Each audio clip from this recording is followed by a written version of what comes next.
Sean, several topics. One, Shocker. don't be.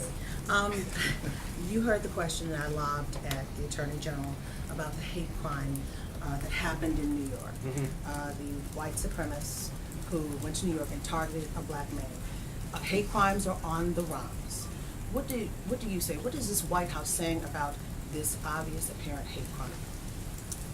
I'm not gonna. I mean, you yelled at the Attorney General a specific case, if I'm not correct. In the past to talk about this, and you've talked about issues of hate Right, crimes. and I'm glad to talk about the issue. I just want to be very clear Uh-huh. that I am not going to reference any specific case before the DOJ right now. I will say that the president has recognized that we need to bring the country together. He wants to unite this country. He wants to bring people together. He had a very long conversation with respect to race in itself, which I think is somewhat, if I'm not correct in your question. There, okay, just want to be clear. Thank you. And I think that was one of the topics that he talked about with the CBC.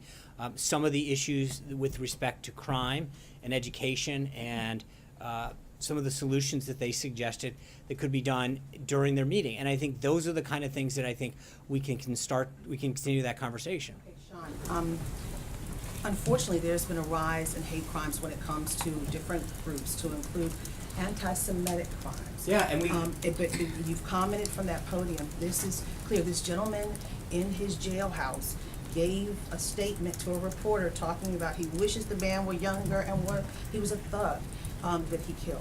So what do you say to this? This is clear. It's racism at its utmost. Two issues. Number one, I think hate crimes, anti-Semitic crimes of any nature should be called out in the most reprehensible way. There is no room for that in our country, and I think the president noted that in the joint address, that there is one issue that, despite policy, should unite us, and that is calling out hate, that is calling out divisiveness based on the color of one's skin, one's religion, one's gender. The president's been very clear on that, and he's called it out before.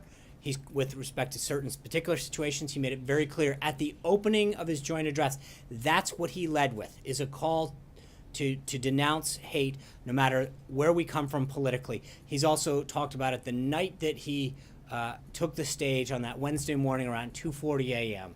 about how one of the things that he needed to do and wanted to do as president was unite all Americans.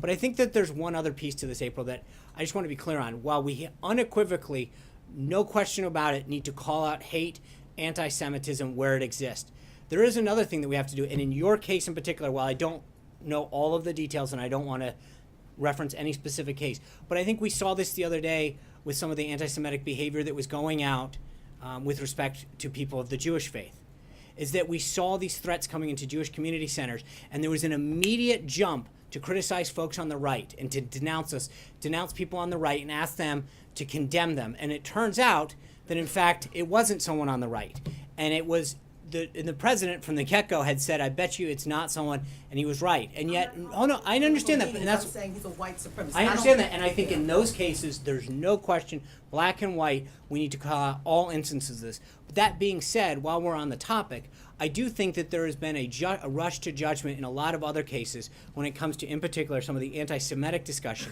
where people have jumped to the conclusion about denouncing people on the right and asking for this. And in that particular case, we saw that the president was right and that this rush to judgment by a lot of folks on the left was wrong, and none of them have been held to account on that. And that is something that equally needs to be called out. When people are charging something of someone that is not true, there has been nothing to go back to those individuals.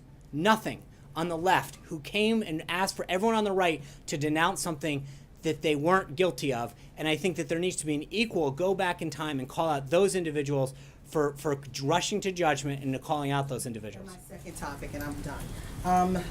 Someone who was in the room, you like talking about this CBC meeting that happened last week, someone who was actually in the room at that meeting said that the issue of HBCUs came up, and that's a very sensitive subject right now in the black community and here at the White House.